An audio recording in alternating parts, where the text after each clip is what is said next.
Bismillahirrahmanirrahim. Assalamualaikum warahmatullahi wabarakatuh. Alhamdulillah wassalatu wassalamu ala Rasulillah wa ala alihi wa sahbihi wa mawalah wa la hawla wa la quwata illa billahi wa ba'd. Baik, kita lanjutkan kajian kita, masih membahas kitab Tauhid, dan kita masuk pada bab ketiga, man haqqaqa tauhida dakhalal jannata bighairi hisabin. Siapapun yang memurnikan tauhid maka akan menyebabkan masuk surga tanpa hisab.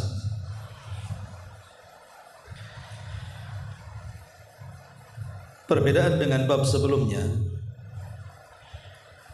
kalau bab sebelumnya kita menceritakan tentang pentingnya tauhid, walaupun tercampur dengan kemaksiatan kepada Allah Subhanahu wa taala, dengan tauhid masih ada kesempatan masuk surga, walaupun harus masuk neraka untuk membersihkan dosa-dosanya. Tapi bab ini berbeda dengan bab yang sebelumnya, karena bab ini akan menjelaskan tentang siapapun yang memurnikan tauhid, artinya tidak mencampur adukkan tauhid dengan kesyirikan, baik syirkul akbar atau syirkul asghar, bahkan dengan kemaksiatan-kemaksiatan, maka Allah Subhanahu wa taala janjikan orang yang bertauhid seperti ini akan masuk surga tanpa hisab dan adab. Inilah perbedaan bab sebelum dan yang sekarang yang kita akan kaji. Di sini pengarang membawakan beberapa dalil, dua dari Al-Quran dan satu dari hadis Nabi SAW yang dikeluarkan dari Imam Al-Bukhari dan Muslim. Dalil yang pertama disebutkan dalam surah An-Nahl ayat 120. Allah Subhanahu wa taala berfirman, "Inna Ibrahim kana ummatan qanitan lillahi hanifan wa lam yakun minal musyrikin." Sesungguhnya Ibrahim adalah seorang imam yang dapat dijadikan panutan dan manusia yang selalu patuh dengan Allah Subhanahu wa taala, dan dia juga hanif, berpegang teguh kepada kebenaran, dan sekali-kali dia tidak termasuk orang-orang yang menyekutukan Allah Subhanahu wa taala.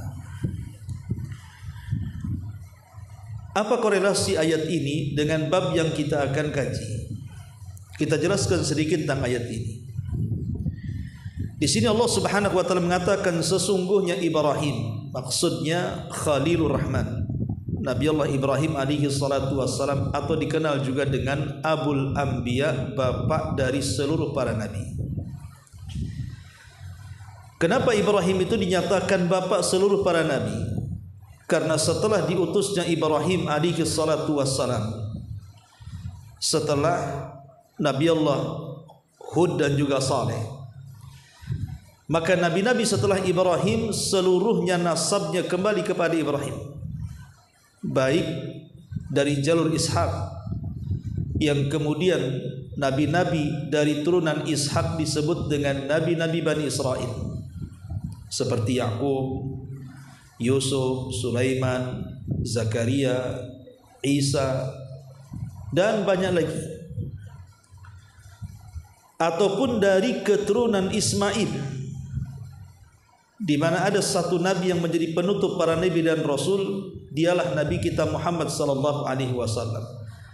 Lah seluruh para nabi dari dua jalur ini, baik dari jalur Ishak ataupun dari jalur Ismail, semua mengarah kepada nasab Ibrahim alaihi salatu wassalam. Makanya wajar kalau dia disebut Abul Anbiya, bapak dari seluruh para nabi.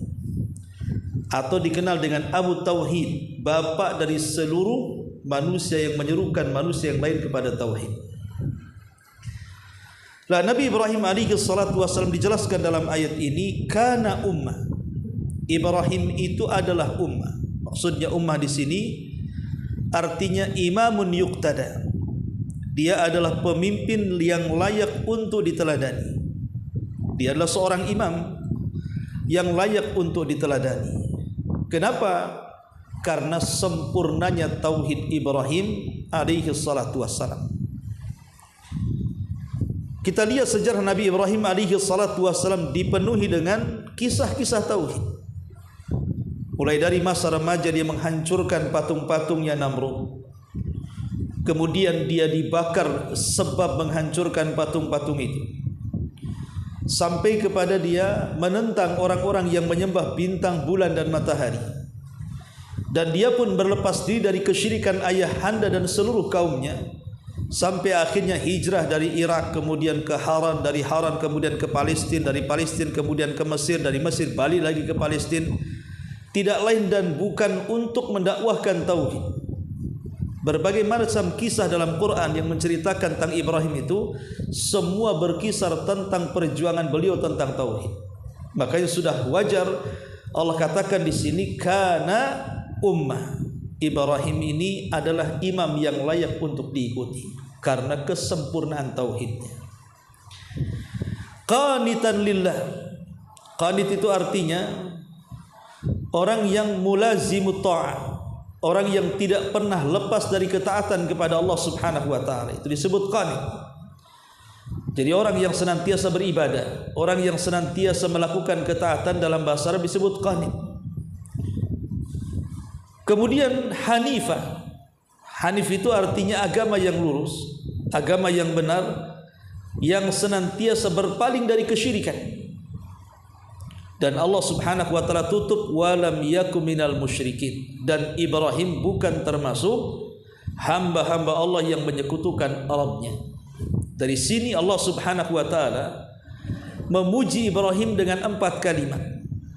Pertama, Ibrahim adalah imam, memang dia seorang pemimpin yang layak diikuti. Yang kedua, qanit, dia adalah orang yang senantiasa mulazimut ta'ah, tidak lepas dari ketaatan kepada Allah Azza wa Jalla.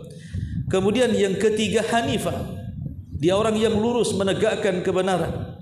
Dan yang terakhir, walam yakum minal musyrikin, dan dia bukan termasuk hamba Allah yang menyekutukan, alias dia adalah orang yang senantiasa mentauhidkan Allah Azza wa Jalla.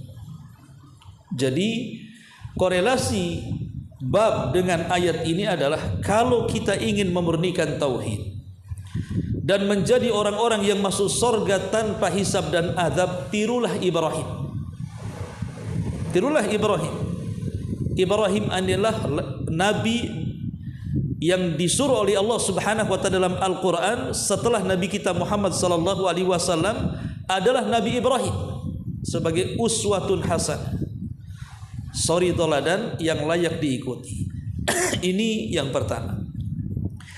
Kemudian ayat yang kedua disebutkan dalam surah Al-Mu'minun ayat 59, Allah mengatakan walladzina hum bi rabbihim la yusyrikun, dan orang-orang yang tidak mempersekutukan dengan Rabb mereka dengan satu apapun.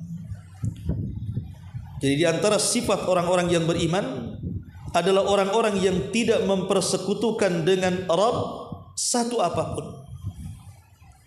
Kita tahu bahwa yang mengotori tauhid itu 3 dosa. Yang mengotori tauhid itu 3 dosa. Pertama, syirkul akbar, syirik besar. Kalau orang yang melakukan tauhid melakukan syirkul akbar, bukan hanya mengotori tauhid, bahkan mengeluarkan dia dari tauhid. Kalau yang dilakukan syirkul akbar seperti orang yang bernazar kepada selain Allah, menyembelih kepada selain Allah, isti'anah dan berdoa kepada selain Allah, meminta-minta kepada selain Allah, maka itu syirkul akbar. Bukan hanya mengotori tauhid, mengeluarkan dia dari tauhid. Yang kedua, syirkul asghar, syirik kecil. Seperti umpamanya syirik kecil itu bersumpah kepada selain Allah, ataupun mengatakan kalau bukan karena dirimu tentu tidak terjadi begini dan begitu, ataupun riya dan begitu seterusnya. Memang tidak mengeluarkan dari tauhid, tetapi mengurangi kesempurnaan daripada tauhid. Kemudian yang ketiga, inilah yang mengotori tauhid, tidak mengeluarkan dari tauhid, tidak juga mengurangi kesempurnaan tauhid, tapi mengotori tauhid. Itulah dosa-dosa besar: zina, mencuri, berjudi, menggibah, dan yang semacamnya. Seluruh kabairudz dzunub, dosa-dosa besar, adalah yang mengotori tauhid. Dan orang-orang yang beriman ketika mereka memantapkan tauhid, maka mereka akan menjauhi tiga perkara ini: syirkul akbar, syirkul asghar, dan kabairudz dzunub. Ini dalil yang kedua. Dalil yang ketiga, pengarang menyebutkan satu riwayat yang cukup panjang, kisah Husain ibn Abdurrahman. Saya baca terjemahnya saja. Husain ibn Abdurrahman berkata, satu ketika aku bersama Sa'id ibn Zubair, lalu dia bertanya, siapa di antara kalian melihat bintang-bintang yang jatuh semalam?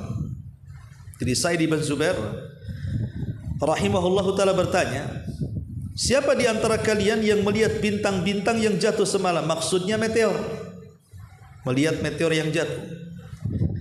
Kemudian kata Husain bin Abdurrahman, dia mengatakan, aku melihat meteor semalam.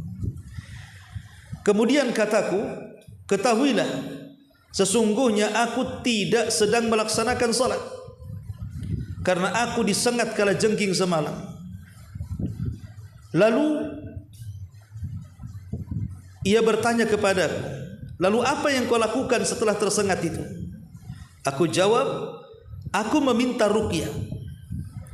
Kemudian dia bertanya lagi, apa yang mendorong kamu melakukan hal itu? Maksudnya, kenapa kau harus minta ruqyah? Aku menjawab, yaitu sebuah hadis yang diriwayatkan oleh Asy-Sya'bi, yang diceritakan kepada kami. Dalam riwayat itu boleh, tidak ada masalah, kita ini minta ruqyah. Lalu dia bertanya lagi, dan apakah hadis yang dituturkan kepadamu itu? Aku menjawab, dia menuturkan hadis kepada kami dari Buraidah ibn Husayb, di mana Rasul mengatakan, la ruqyata illa min ainin aw humma. Tidak ada ruqyah kecuali karena ain atau karena terkena sengatan.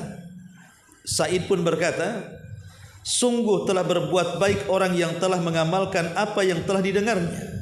Tetapi Abdullah ibn Abbas radhiyallahu anhuma, beliau membawakan hadis Nabi sallallahu alaihi wasallam kepada kami, di mana Nabi sallallahu alaihi wasallam bersabda, di sini syahidnya, uridat alayyal umam. Kata Nabi sallallahu alaihi wasallam, ditampakkan satu hari kepadaku umat-umat terdahulu. Apakah dalam mimpinya atau memang diperlihatkan? Fara'aitun nabiyya wa ma'ahu rahtu, wan nabiyya wa ma'ahu ar-rajulu war-rajulan, wan nabiyya wa laysa ma'ahu ahad. Setelah aku ditampakkan umat sebelumku, kata Nabi SAW, aku melihat ada seorang Nabi tidak punya pengikut kecuali satu. Ada yang lainnya, Nabi itu tidak punya pengikut kecuali satu atau dua orang. Bahkan yang lebih parah, aku melihat seorang Nabi tak punya pengikut sama sekali. Kemudian kata Nabi SAW, id rufi ali syawadun azim. Tapi tiba-tiba ketika aku melirik ke sebelah yang lain, aku melihat ada umat yang banyak jumlahnya. Fadhanantu annahum ummati, ku sangka itu umat. Faqila li, maka dikatakan kepadaku, hadza Musa wa qaumuhu, itu bukan umatmu tapi itu Musa dan kaumnya. Fa nadhartu fa idza sawadun azim, maka aku arahkan lagi ke arah yang lain, rupanya ada kelompok umat yang jauh lebih besar dibandingkan sebelumnya. Kemudian dikatakan kepadaku, hadhihi ummatuka, itu baru umatmu. Dari sini kita tahu bahwa nanti pada hari kiamat umat terbanyak adalah umat Rasul sallallahu alaihi wasallam. Karena ada nabi yang pengikutnya satu orang, Ada nabi yang pengikutnya 1-2 orang, ada nabi yang sama sekali tidak punya pengikut. Tapi ada juga yang banyak seperti Musa dan kaumnya. Tapi ada yang jauh lebih banyak dibandingkan mereka adalah umat Nabi sallallahu alaihi wasallam. Makanya kemudian Rasul mengatakan, ketika dikatakan itulah baru umat. Wa ma'ahum sab'una alfan yadkhulunal jannah bighairi hisab wala adab. Dan dari sekian banyak umat wahai Muhammad, ada 70.000 yang mereka akan dimasukkan ke dalam surga tanpa hisab dan adab. Tiba-tiba Nabi pun kemudian berdiri pergi meninggalkan para sahabat. Sehingga para sahabat kemudian bertanya-tanya satu dengan yang lainnya, siapa 70.000 ini yang dimaksud Nabi itu? Apakah mereka kami? Apakah mereka anak-anak kami? Ataukah mereka siapa? Karena Rasul tidak menyebutkan sifatnya, hanya menyebutkan jumlahnya saja. Ketika sudah ramai manusia menduga-duga siapa mereka, maka Nabi SAW kemudian keluar di pagi harinya, baru kemudian menjelaskan siapa yang 70.000 orang yang masuk surga tanpa hisab dan adab itu. Kata Nabi SAW, humul ladzina la yastarqun wa la yatatayyarun wa la yaktawun wa ala rabbihim yatawakkalun. Kata Nabi SAW, mereka adalah orang-orang yang tidak pernah meminta ruqyah. 1. Mereka adalah orang-orang yang tidak pernah tatayyur. 2. Kemudian mereka adalah orang-orang yang tidak pernah meminta untuk diobati dengan besi panas, besi yang diletakkan dalam api sehingga memerah. 3. Kemudian yang keempat, yang terakhir, dan mereka adalah umat yang senantiasa tawakal kepada Rabbnya. Itulah 70.000 yang masuk surga tanpa hisab ini kalau memenuhi 4 kriteria ini. Mereka bukan sahabat, mereka bukan tabi'in, mereka bukan tabi'ut tabi'in, tapi mereka adalah siapa saja dari sejak zaman sahabat, tabi'un, tabi'ut tabi'in, atba'ut tabi'in sampai kepada kita, yang pasti memiliki 4 sifat. Tidak minta ruqyah, tidak tatayyur, tidak minta dikai, dan mereka senantiasa bertawakal kepada Allah. Dan ini menunjukkan tentang kesempurnaan tauhid. Orang yang melakukan 4 perkara ini menunjukkan sempurna tauhid. Makanya Allah masukkan mereka ke dalam surga tanpa hisab dan adab. Ada seorang sahabat namanya Ukasha ibn Mihsan, tiba-tiba berdiri dan mengatakan, ya Rasulullah, bisa enggak kau doakan aku termasuk 70.000 itu? Ud'ullaha an yaj'alani minhum. Ya Allah, ya Rasulullah, berdoalah untukku agar aku termasuk mereka 70.000 itu. Tiba-tiba Nabi SAW mengatakan, na'am ya, engkau termasuk dari 70.000 itu. Tiba-tiba setelah Ukasha bin Mihsan bangkit meminta doa, semua ikut bangkit dan mengatakan, aku juga wahai Rasul, aku juga wahai Rasul. Maka Rasul mengatakan, sabaqaka biha Ukasha, telah mendahului kalian Ukasha. Seolah-olah Rasul mengatakan, apakah kalian layak seperti Ukasha? Tapi Rasul tidak kasar ngomongnya, hanya mengatakan, maaf, Ukasha sudah mendahului kalian. Rasul ingin mengatakan kalian belum layak, tapi Rasul SAW menggunakan kalimat sindiran dan hanya mengatakan Ukasha telah mendahului kalian semua. Hadis ini dikeluarkan dari Imam Al-Bukhari dan Muslim. Lalu apa syahid daripada bab ini? Bab ini kan mengatakan, siapa yang memurnikan tauhid maka akan masuk surga tanpa hisab dan adab. Maka hadis ini menjelaskan siapa orang-orang yang masuk surga tanpa hisab dan adab itu. Pertama, mereka adalah orang-orang yang tidak minta diruqyah. Kenapa orang yang tidak minta diruqyah itu dikategorikan termasuk 70 orang yang masuk surga tanpa hisab dan adab? Pertama, liquwati i'timadihim 'ala Allah. Ketika orang ini tidak minta ruqyah, berarti memang dia memiliki kekuatan untuk menyandarkan hidupnya hanya kepada Allah. Sebab banyak orang-orang yang minta ruqyah, ketika mereka sembuh kesembuhannya, kemudian dipersangkakan bahwa si peruqyah itulah yang menyembuhkannya, atau bacaan-bacaan si peruqyah itulah yang menyehatkannya. Bukan. Kesembuhan itu bukan datang dari si peruqyah atau bacaan orang yang meruqyah, tetapi kesembuhan itu datang dari Allah Subhanahu wa taala. Si peruqyah dan bacaannya itu hanya sebab saja. Ketika orang tidak minta ruqyah, artinya dia memiliki kekuatan, hanya bersandar kepada Allah Subhanahu wa taala. Ini yang pertama. Yang kedua, orang yang tidak minta diruqyah itu dia punya kemuliaan jiwa. Dia punya kemuliaan bahwa dia tidak mau merendahkan diri kepada orang lain dengan meminta-minta. Sebab kalau kita datang kepada orang, tolonglah ruqyah saya, hakikatnya kita menjatuhkan kemuliaan kita di hadapan orang. Karena meminta-minta kan, berarti kita berhajat kepada orang itu. Kita tidak punya kemuliaan. Orang yang tidak minta diruqyah, kenapa? Karena mereka ingin meletakkan kemuliaan itu hanya kepada Allah. Kalaupun harus menghinakan diri meminta, hanya kepada Allah saja, bukan kepada si peruqyah. Ini yang kedua. Kemudian yang ketiga, dia menjaga hati. Jangan sampai kemudian hatinya berpaling kepada para peruqyah. Yang seperti saya katakan tadi, hatinya kemudian ada sedikit mengakui jangan-jangan yang menyembuhkan itu karena peruqyah fulan dan alan, bacaan fulan dan fulan. Maka dia jaga hatinya. Dia hanya memberikan hatinya kepada Allah Subhanahu wa taala.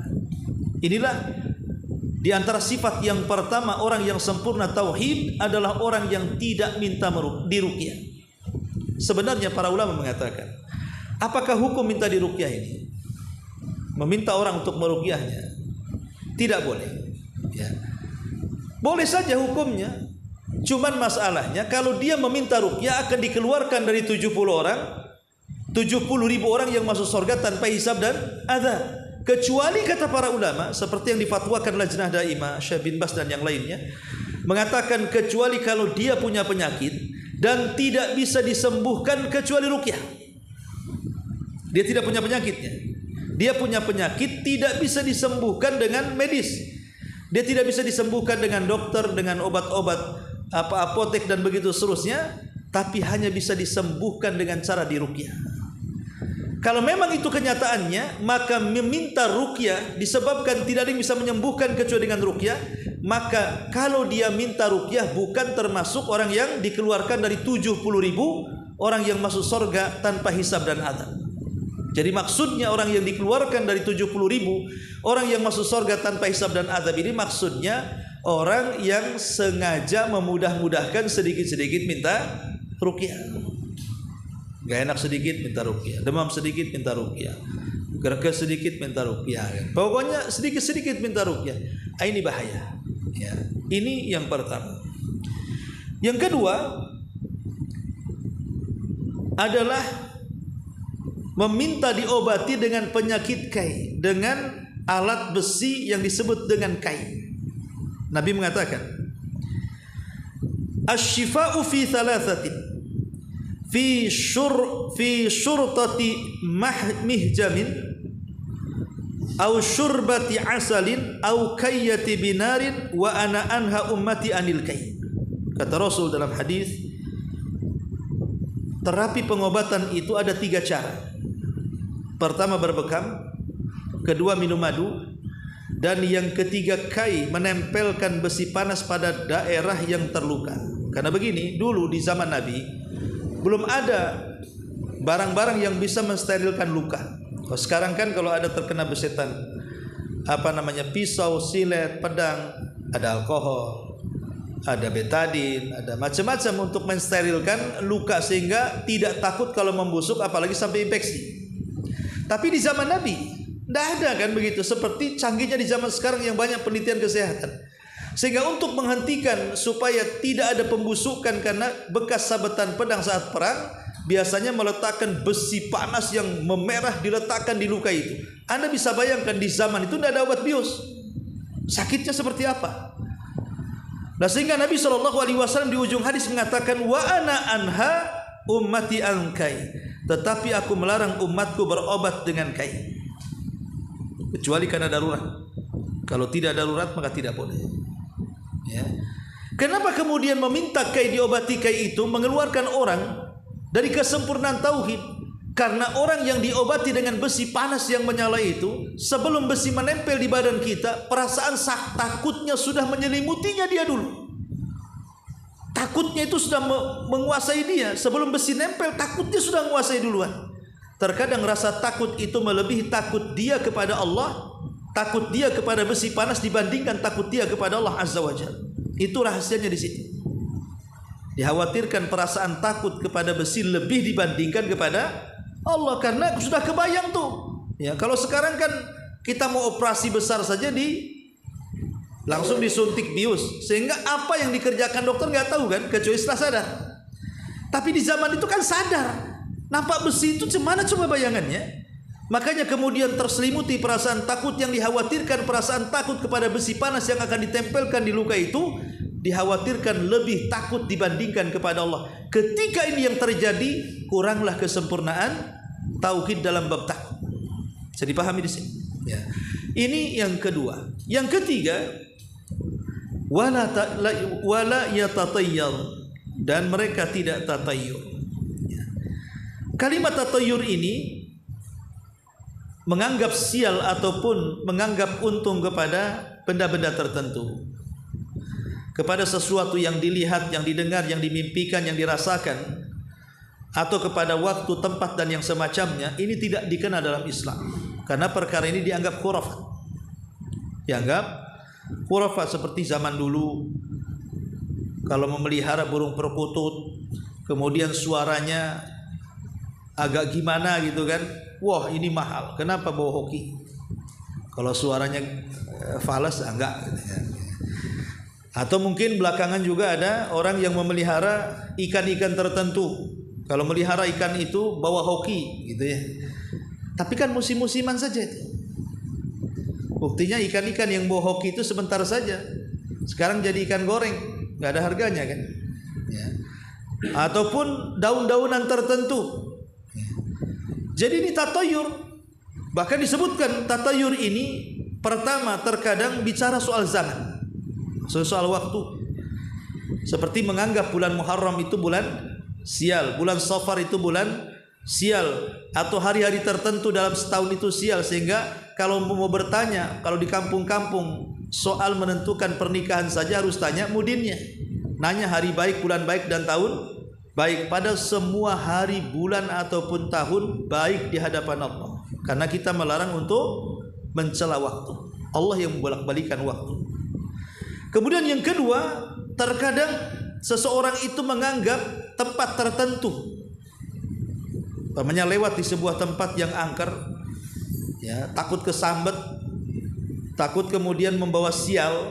Terkadang permisi dulu kan, permisi pemilik tempat ini, saya mau lewat. Kalau pakai motor ya diklakson tit baru lewat gitu ya. Kalau jalan kaki ya ngomong, teriak-teriak. Lah ini namanya tatayur, karena menganggap sial dengan tempat. Kemudian yang ketiga, terkadang berkaitan dengan sesuatu yang didengar. Mungkin malam-malam bangun, tahu-tahu suara gagak, suara burung hantu kedengaran, wah langsung jangan-jangan ada mati tetangga ini. Masa dengar suara gagak kemudian dibilang ada orang mati? Ya. Nah ini kan tatayur namanya. Ya. Ataupun yang berkenaan dengan sesuatu yang dilihat. Ketika naik motor, naik mobil, tiba-tiba ada ular melintas gitu kan, langsung kepikiran jangan-jangan bosial nih. Pagi-pagi sudah melihat ular, atau nabrak kucing atau apa gitu ya, dianggap sial. Atau umpamanya menganggap sial dengan orang, baru buka toko gitu ya, rupanya ada pengemis mau meminta-minta, langsung aduh pagi-pagi sial, pengemis sudah datang katanya. Atau menganggap menganggap sial itu dengan mimpi buruk dipikirin terus sama dia. Padahal mimpi buruk itu datang dari setan, tidak mungkin terjadi. Tapi ada orang yang menganggap sial gara-gara dimimpikan katanya. Ma'asyiral muslimin yang dimuliakan Allah Azza wa Jalla, di zaman jahiliyah, orang-orang jahiliyah itu kalau mereka mau berniaga, maka mereka akan menerbangkan burung merpati. Itulah dari kalimat tatayur di situ. Kalau mengarah ke Syam burungnya, mereka tidak akan pergi. Walaupun rute mereka ke Yaman, mereka tidak akan pergi. Karena Syam dianggap Syam menurut mereka litasya'um, membawa sial. Tapi kalau burungnya terbang ke arah selain Syam, terserahlah. Mau ke timur, ke barat, ke utara, jangan ke Syam arahnya. Mereka pergi. Itu bawa hoki gitu. Maka kemudian disebutlah bahwa tatoyur diambil dari kata burung. Itu tradisi jahiliyah. Tapi di zaman dulu hanya burung saja. Tapi zaman sekarang sudah macam-macam kan. Suara tokek aja bisa sekarang itu.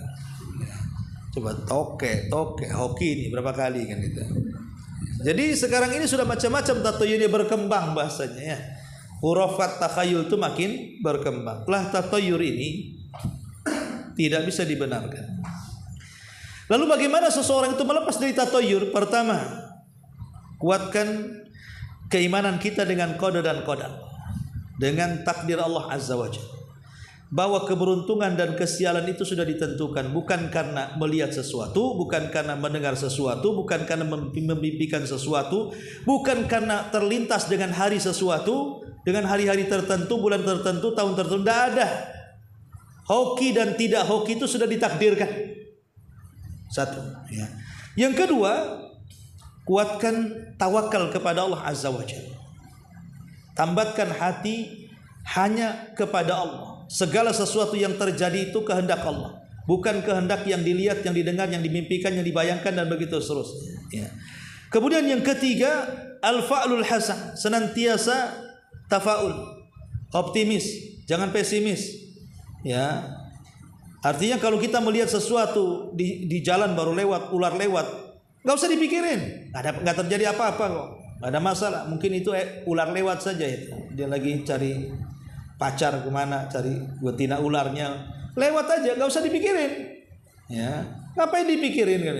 Dipikirin justru dari setan itu. Kemudian yang keempat, kalau memang kita ini masih memikirkan sesuatu yang kita dengar, kita lihat, kita saksikan, kita mimpikan, maka bacalah bacaan yang diajarkan Nabi, seperti membaca qul a'udzu birabbin nas, qul a'udzu birabbil falaq, Qul huwallah, ayat kursi, akhir surah Al-Baqarah, atau doa-doa tertentu yang diajarkan Nabi SAW. Kemudian yang kelima, berhusnudzan, berbaik sangka dengan Allah. Jangan buruk sangka dengan Allah ya. Dan yang terakhir, tentunya kalau perkaranya harus memilih ya, maka istikharahlah kepada Allah Azza wa Jalla.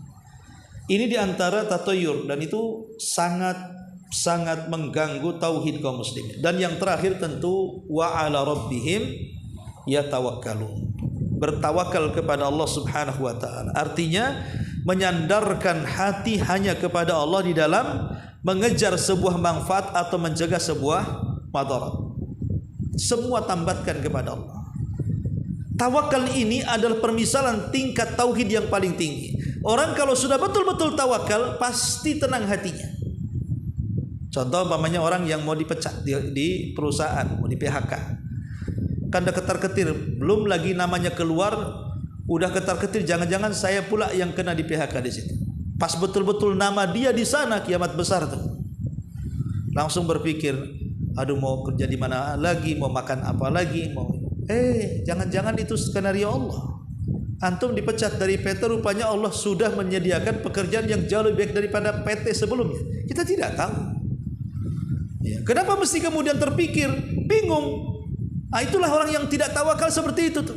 Jadi musibah sedikit saja kayak kiamat kubra. Tapi orang yang bertawakal kepada Allah, pasti dia akan yakin dengan skenario Allah. Boleh jadi Allah Subhanahu wa taala sedang mengatur sesuatu yang lebih baik daripada sebelumnya. Kita tidak tahu. Maka serahkan sepenuhnya kepada Allah Subhanahu wa taala. Bismillah tawakkaltu 'ala Allah. Lah inilah orang-orang yang menyempurnakan tauhidnya. Lah ketika kemudian Nabi mencontohkan 4 perkara dianggap menyempurnakan tauhid, makanya Nabi SAW kemudian menyambungkan dengan kalimat bahwa orang-orang itu yang pantas masuk surga tanpa hisab dan adab, dan jumlah mereka tidak banyak, hanya 70.000 orang saja dari umat Rasul sejak zaman sahabat hari ini sampai kiamat ya. Berarti memang yang 70.000 itu umat pilihan yang betul-betul tauhidnya tidak tercampur dengan syirkul akbar, syirkul asghar ataupun dosa-dosa besar. Baru mereka akan masuk surga tanpa hisab dan adab. Inilah diantara penjelasan para ulama tentang bab man haqqaqa tauhid dakhalal jannah bighairi hisab. Siapa yang memurnakan tauhid maka dia masuk surga tanpa hisab. Baik, sampai di sini. Kalau ada yang bertanya silakan. Kalau enggak kita tutup.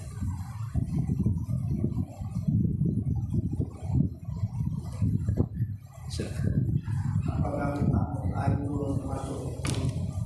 Sekarang kan istri saya ada di rumah sakit, jadi saya minta doa. Apakah minta doa termasuk minta ruqyah? Enggak. Kalau minta doa itu bukan minta ruqyah. Minta ruqyah itu kita mendatangkan orang, kemudian orang itu membacakan Quran di depan orang yang sedang sakit. Itu namanya minta ruqyah. Ya. Nah, tapi kalau minta doa itu bukan minta ruqyah, ya minta doa namanya. Dan tidak termasuk minta ruqyah. Oh, masya Allah, saya doakan. Dan semua juga mendoakan semoga Allah Subhanahu Wa Taala mengangkat penyakitnya dan menyembuhkannya. Amin ya rabbal alamin. Iya. Ada lagi? Iya. Apakah air itu bisa berubah pola? Penyakit ain ini penyakit yang berbahaya. Karena sebagian umat Nabi itu meninggal karena ain. Sebagian besar umat Rasul itu meninggal karena ain. Lalu apa itu ain? Ain itu penyakit mata. Bukan penyakit mata itu maksudnya penyakit mata yang kita kenal, mata merah, belean, itu dengan insto saja sembuh. Tapi maksudnya di sini penyakit mata di sini artinya bagian daripada sihir yang terlahir daripada hasad. Jadi penyakit ain itu lahirnya karena hasad. Orang hasad dengan kita, lahirlah penyakit ain, dan itu bagian daripada sihir. Sehingga terkadang pandangan mereka merusak apa yang mereka lihat. Kalau mereka suka dengan motor kita, kemudian tumbuh hasadnya, motor kita itu nggak akan sehat. Ntar masuk bengkel, ntar mogok, ntar apa gitu. Itu namanya penyakit ain. Ya. Dia suka dengan rumah kita, tapi dia tidak bisa menguasainya, hanya hasad saja. Maka rumah kita ini pasti banyak masalah. Bertengkar suami istri terus-terusan, bocor sana sini, dengan anak nakal, begitu seterusnya. Ya. Jadi penyakit ain ini bisa menghancurkan yang dilihatnya. Makanya kenapa Nabi SAW berdoa supaya terhindar dari penyakit ain umatnya ini. Mengajarkan doa kepada umatnya agar menghindarkan dari penyakit ain. Kenapa kita kalau diberikan nikmat oleh Allah Azza wa Jal, lawanlah hasad itu dengan lawannya. Lawan hasad apa? Berkah. Karena hasad itu menginginkan kenikmatan kita hilang, sementara berkah itu menginginkan agar harta kita bertambah. Jadi kalau kita baru beli rumah, kita katakan Allahumma barik li baiti ya Rabb. Ya Allah berkahi rumah. Baru kita beli motor, Allahumma barik li sayyarati. Ya Allah, doa Engkau berkahi mobilku, motorku. Kalau kita baru punya anak, kita juga pokoknya minta berkah kepada Allah. Karena berkah itu lawan hasad.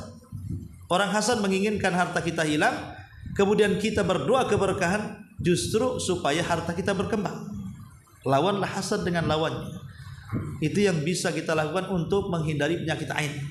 Penyakit mata berawal dari sihir hasad. Wallahu a'lam.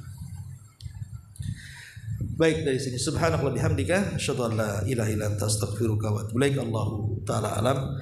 Assalamualaikum warahmatullahi wabarakatuh.